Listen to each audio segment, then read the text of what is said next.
the revolutionary ankle lock system, an integrated brace built into the boots, delivering unrivaled support, protecting ligaments from twists, tears, and trauma.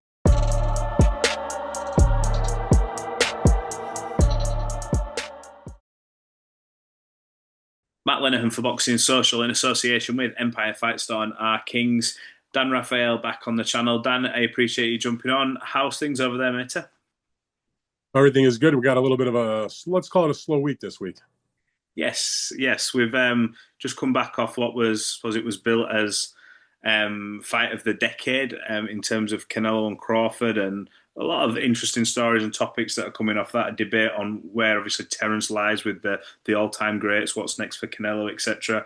I want to start somewhere else, only just because it was news as I was in my hotel room after the fight. You know, you come back and you're like, wow, we've witnessed an unbelievable performance. And then it was actually someone actually texted me the news, but we were unfortunately we found out that Ricky Hatton, an icon in this country, and I know he was very well received in the United States. Sadly, he passed away.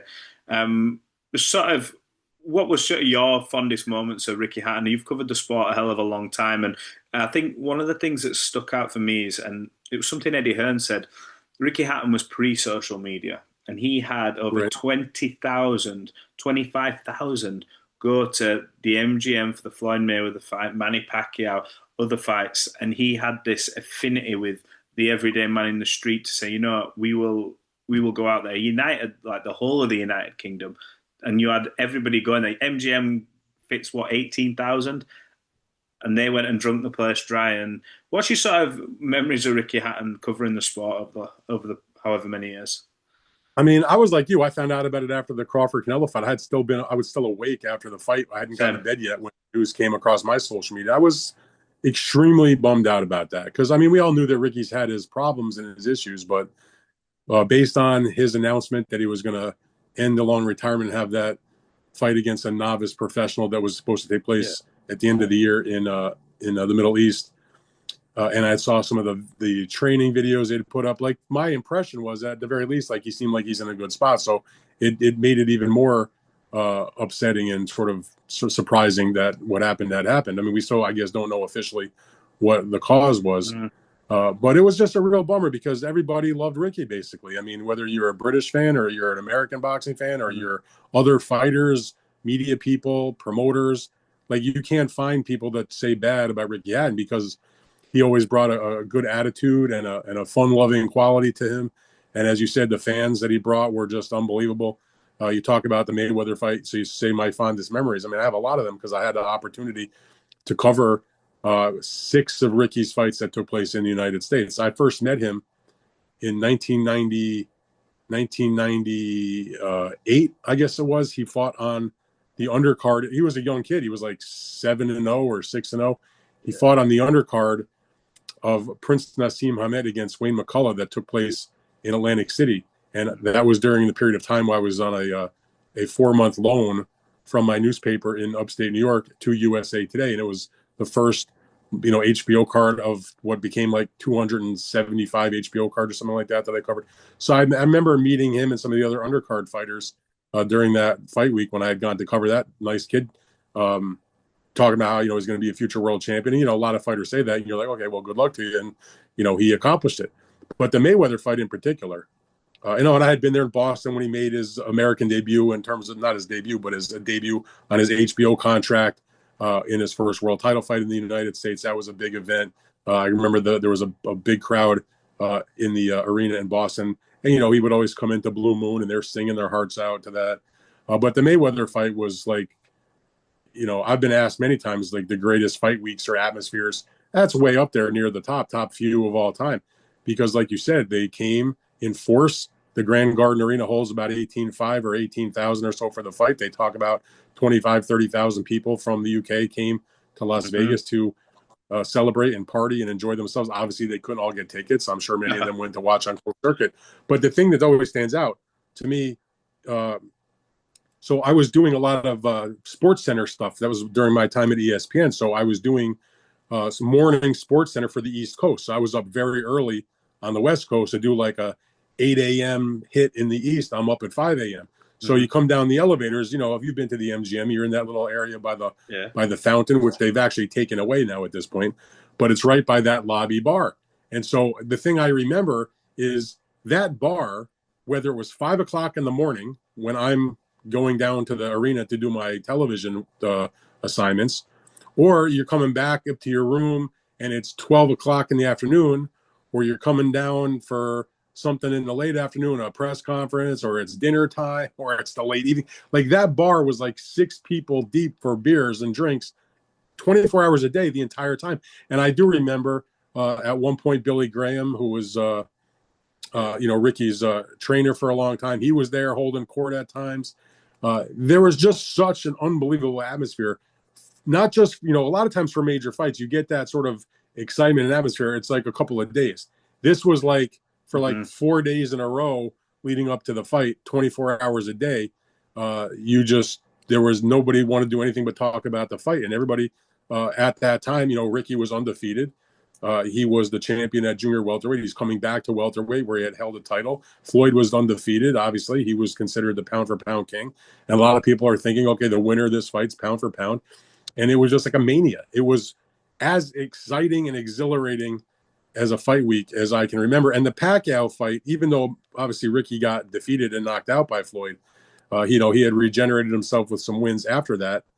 And the Pacquiao fight, while it wasn't at the same magnitude of just the overall chaos and excitement and pandemonium, let's say, as there was for the Floyd fight, that Pacquiao fight was quite a bit also. It was was a half step behind the Mayweather fight, but also tons of Brits came to the United States, to Vegas for that fight. It was just, I can't think of another fighter in my time of covering boxing that brought his fans in terms of traveling like he did. Nobody's even come close, to my opinion. I mean, it's one thing if you're fighting in your hometown, your whole city turns out, or, whatever, if you're, a big star in the UK, the whole country will turn out. But in terms of traveling at a cost and a long way, I mean, it's not like, you're driving a half an hour to get from, London or Manchester to Las Vegas. That's a long flight. It's expensive. And it wasn't like 100 people came or 200 people. You're talking about tens of thousands. Yeah. I never seen anything like it in my life. And that's a tribute and a testament to what he meant to his people, to his fans, to the sport. I think it's testament as well, sporting accolades aside, to the person he was. Because, like you say, you can get the fanfare a lot of the times when you're a big star, but he got it because he was that everyday man in the street. He was that guy who, no big entourage of security. He walked amongst the people. And I think that's probably maybe, we see it very, very few maybe these days, but he sort of separated himself from the limelight, and he was just the everyday guy. I've said many times since Ricky's passing, because I've been asked by a lot of people, from my perspective as a person that covered his career, you couldn't ask for a better guy to deal with, because a couple things. Number one, he was giving of his time. So, he was cool as far as like getting interviews with and, detailing his fight preparations or what he thought about the fight or other issues in boxing. He always had time for guys. That was good. Always did it pretty much with a smile on his face. And even when, there was criticism to be dished out, he didn't perform the greatest, or maybe this fight didn't go so great, even if he won the fight, there was always going to be some element of some criticism. That's just the nature of the business. If you're a professional athlete, whether you're a boxer or any other sport, some guys, they just have no backbone. They're crybabies about everything. And you say or write something that's even the slightest bit critical, and you're suddenly the devil. Ricky didn't give a shit. Ricky was like, they're doing their job. And as I said to somebody else a few days ago, he would take it in stride, and he would say, hey, he'd want to buy you a beer. Like that was just, he just like kind of let it roll off his back. Didn't get too upset about it. Was very friendly, very nice about everything. Understood that we're all doing our job. And I have plenty of very fond memories of, press lunches at the Mandalay Bay when he was there, not for his own fights, but he would come in and, to go to a fight that involved maybe another British fighter. I mean, I don't remember if it was like a Lennox Lewis or a Joe Calzaghe or somebody along those lines. And, and he would hang out with the guys and sit and talk and bullshit about his career. And, you'd end up getting a good story or a good column out of it. I mean, as I've said, if every boxer, particularly at that star level, was Ricky Hatton, it would be such a beautiful thing. But he was a super pleasant, super nice, super friendly, very engaging. And really, I mean, and I know I'm not just saying this because he's passed on, but just a real joy to be around. I mean, really, really mean that from the bottom of my heart. I think that's the sort of perfect way to sum it up, to sum Ricky up there. So we'll leave that there. But yeah, what a perfect way to sum him up. Obviously, by the way, I don't know if you see the I did. I see it every time we interview, and I thought I have to ask Dan. The mask. And look, I've said this on other interviews. Not that this is about me at all, but the first fight I ever got sort of emotionally involved in or invested in was Floyd Mayweather, Ricky Hatton.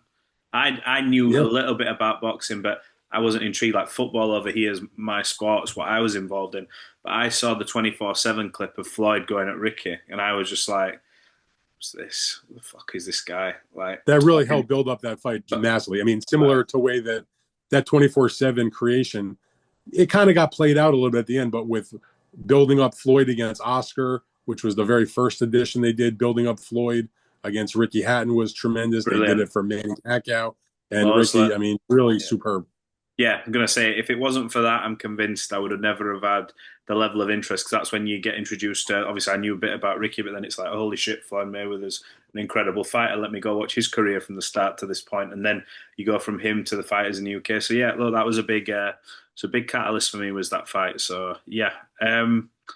Look, let's talk about Terence Crawford. We were both there, and we got to witness him in what many people said going into the fight was maybe a step too far, because people were talking about weight classes and things like that. But I think as the fight got closer, many people were sort of alluding to the fact that weight wouldn't be an issue. I had Sean Porter sort of say, look, no, I had Spencer Fearon from this country say, it ain't going to be an issue.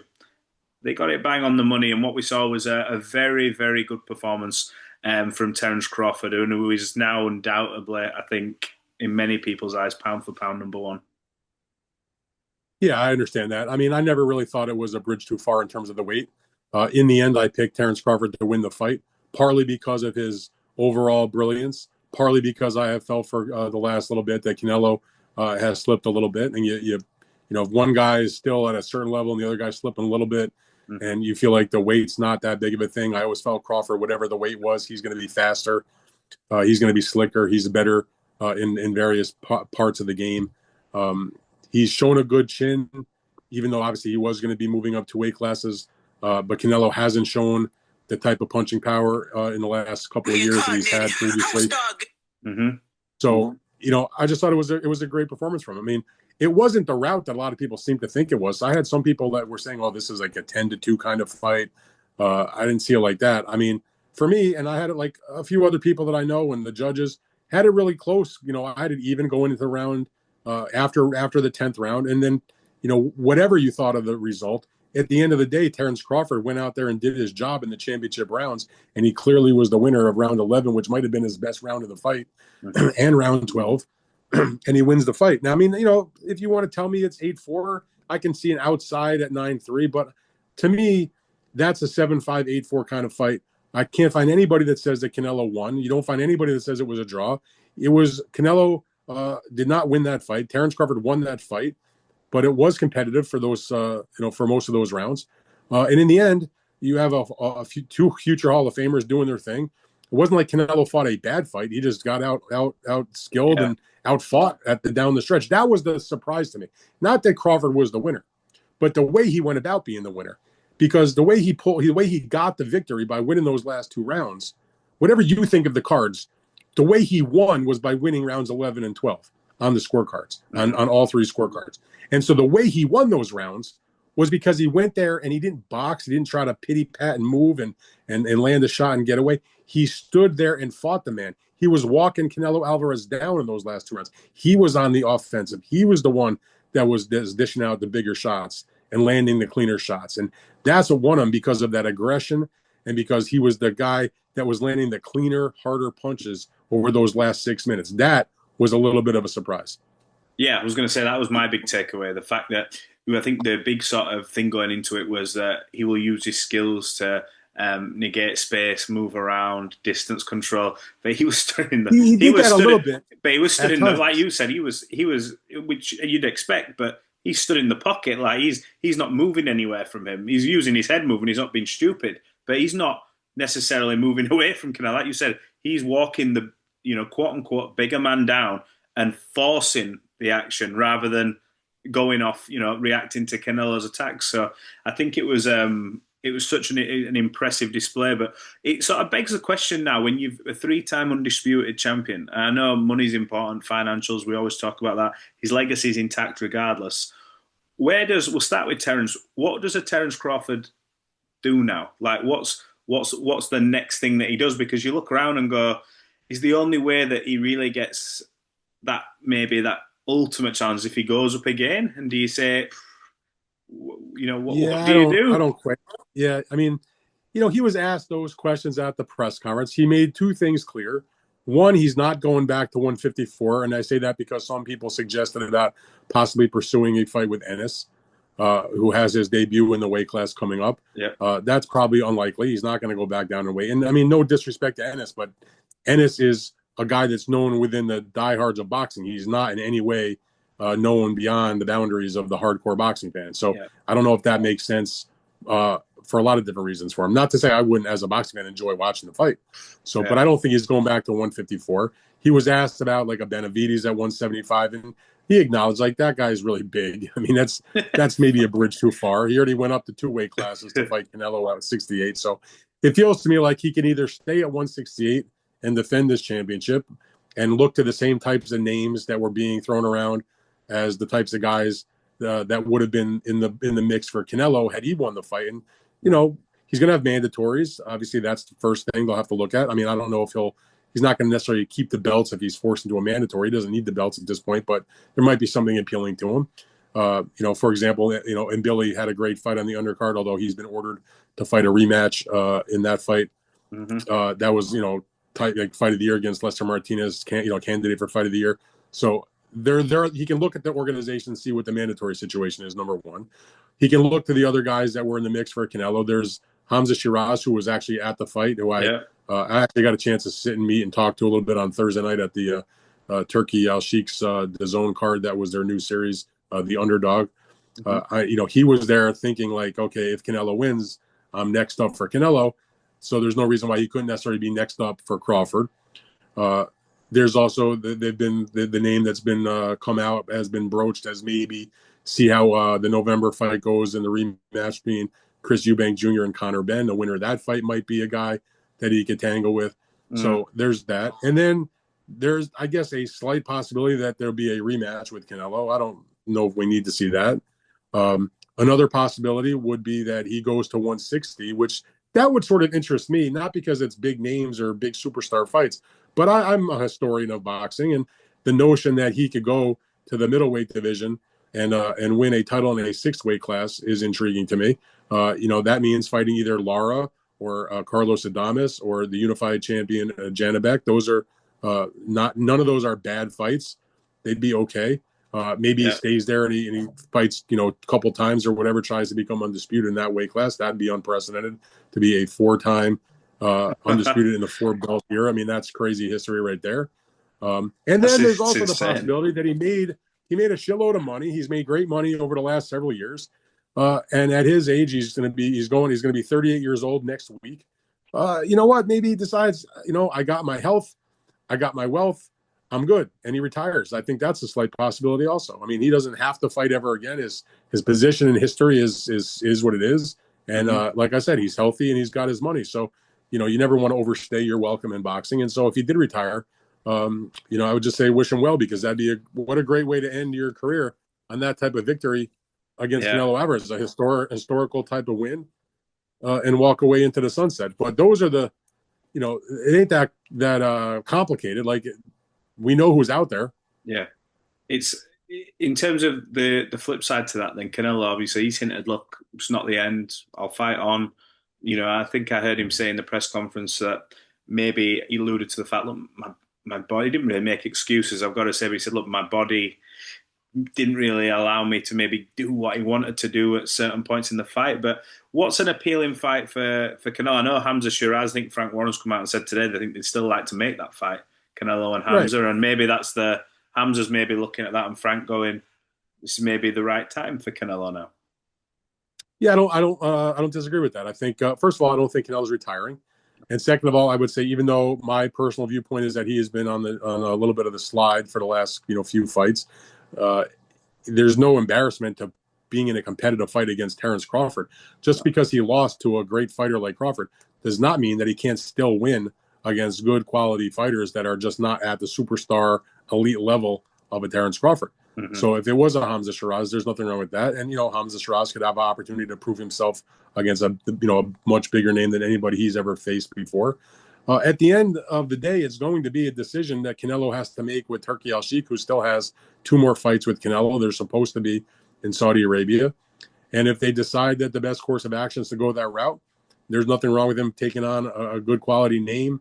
It wouldn't be, I guess, a world title fight, but that's okay, because it is kind of a weird thing that it's the first time in like a decade that Canelo hasn't held a world title in whatever weight class he was in. Even when he lost to Dimitri Bivol, he was still the super middleweight champion. Yeah. After he lost challenging Bivol for the light heavyweight title. So, the thing to me is not when he's is not if Canelo's going to come back, because I mean when he's going to come back, obviously who he's going to fight. So prior to the fight with Crawford, they were talking about, if everything went well for him, that they were looking at February to come back to the ring. Mm-hmm. Whether he's going to still think about doing it that quickly after this fight remains to be seen. Sometimes when they come up with February, that's sort of just the target date. Maybe that actually ends up being March or April. But regardless, he's going to have to sit and talk with his people, talk to Turkey, and see what kind of fight they want. But if he's going to fight again, I mean, Hamza Shiraz is a good fight. The winner of Eubank and Ben's a good fight. Any of those fights make sense.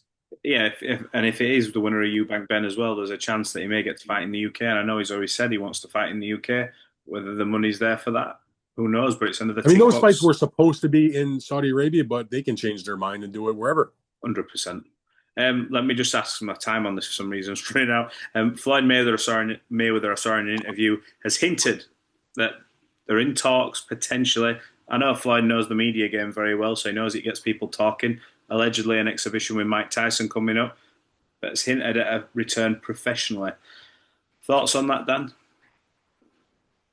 I mean, he's been retired now for since he fought Conor McGregor in 2017, so he's been in retirement for about 8 years. He has had several exhibitions. I think he's had, if the Tyson exhibition takes place, I want to say that will be his 8th or maybe 9th exhibition, but those have not really caught fire with the public so much, other than when he fought Logan Paul. That was sort of a big deal. A lot of people tuned into that. Floyd likes the limelight. He likes this, obviously if they're going to throw a lot of money at him.